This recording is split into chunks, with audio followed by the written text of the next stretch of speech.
Am I the only one that has noticed cannabis quality has went down?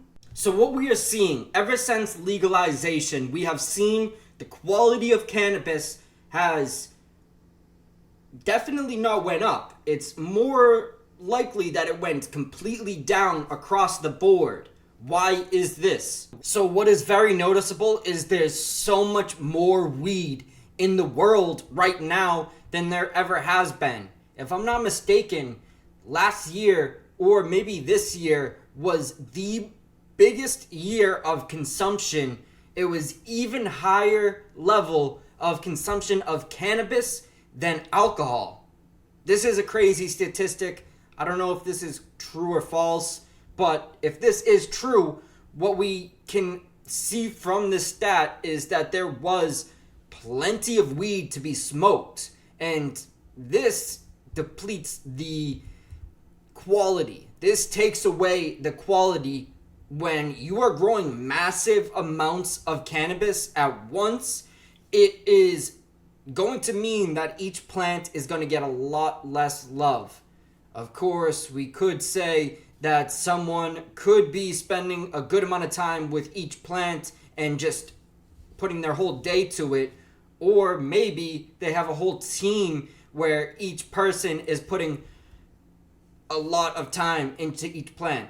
Maybe it's possible, but still what that means is each plant is getting love from a different person. That love's going to be different regardless of how much time you put into it. It's just going to be different. It is what it is. It's the same thing when we cook food. It's going to come out a different taste, depending who cooks it. And no matter if it's cooked for the same amount of time, all that fun stuff, some people just have a different spin on doing things. They're going to feed it a little bit differently, maybe at a different time, maybe a few extra times throughout the day. All of these different fun things that make each individual thing different and actually makes it a individual. But what we do see is the quality has rapidly went down. Even on some of these super small batch brands, we are seeing that a lot of the stuff has went down. Why is this? Is it due to the genetics being washed up? Is it because there's a lot of people running cuts of certain strains that are just not the actual breeder's picked cut? Or is it just because people are using all of these weird different things to actually get the job done? Let's talk about it. So one thing I can say for sure, one thing I've noticed, and it is definitely a fact, it's something that can be proven, LED lights have played a huge role in the overall effectiveness of the plant. I'm starting to see that there is some LED flower that is really, really amazing, but it's not having a long shelf life. I've noticed that the LED grown flower does not have a long shelf life, and if you're comparing it to sun grown flower, it is just amazing how short of a shelf life it has. So this is something that is very, very noticeable for someone who is looking for it. If you're not necessarily looking for it, and if you're not necessarily analyzing all of the differences between each difference and all of that, then you probably may not notice right away. But now that you've heard me say it, I can almost guarantee more people will start to notice this. This is something that if you have LED grown flower for more than a few months, it's going to lose a lot of its smell. It's going to lose a lot of its potency, and just honestly, it's going to become this cardboard, weird Athena grown type thing. A lot of people hate on Athena because they somehow, some way destroy the terpene profiles out of every thing that is grown with it. That is what it is, but it is also something that we have to factor into this video.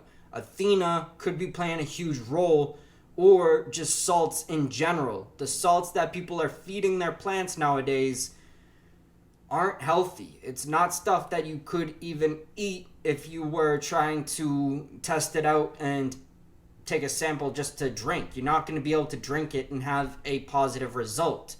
what we do see is there is some stuff out there that some outdoor growers are feeding their plants that you could actually drink, you could eat it.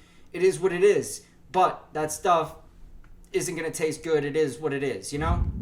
Athena definitely isn't the only thing we could say is to blame. Now, of course, Athena does play a huge factor in all of these different products that they're selling at grocery stores at the moment, play a huge factor in the overall effectiveness of the plant. And why that is because now they are really trying to motion towards high yields, and just overall they're trying to really go for just like the smell and the look of it, things that aren't necessarily going to matter at all, things that really don't matter once it's actually rolled up and smoked or broken up and smoked. It really doesn't matter how it smells, looks, when it is actually finally broken up.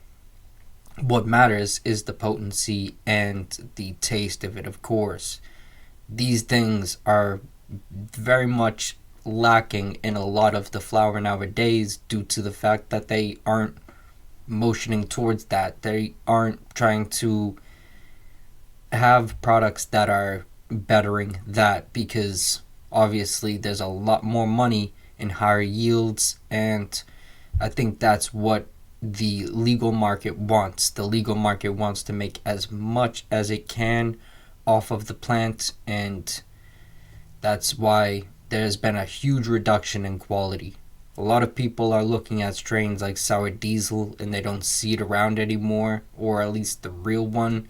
They see all these watered down diet versions of it that are just shameful. But realistically, the reason why we don't see the real one, in my opinion, is because people just aren't growing it in the same conditions. People are putting it under LED lights and they are just not giving it the rough environment that it needs to be able to get to the level that it is preferred to be smoked at. Things like OG also have to be in somewhat of rougher conditions, as far as I know. I'm not a grower, but as far as I know.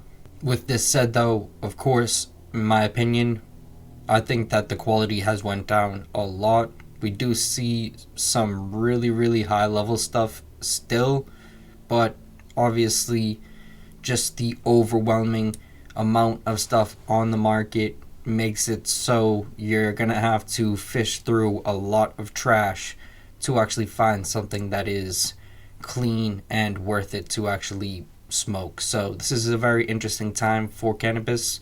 Legalization kind of did the opposite of what everyone was planning for it to do, and it is what it is. I think a lot of people weren't prepared, and they were more just ready to fill their pockets, and people have been doing that. People have been definitely filling their pockets up, and it's taking away from the consumers. So a video like this is necessary. Hope anyone that watches this gets something out of it, and also I hope this is a video that convinces you to subscribe to the channel. We will have a lot more content that is similar to this.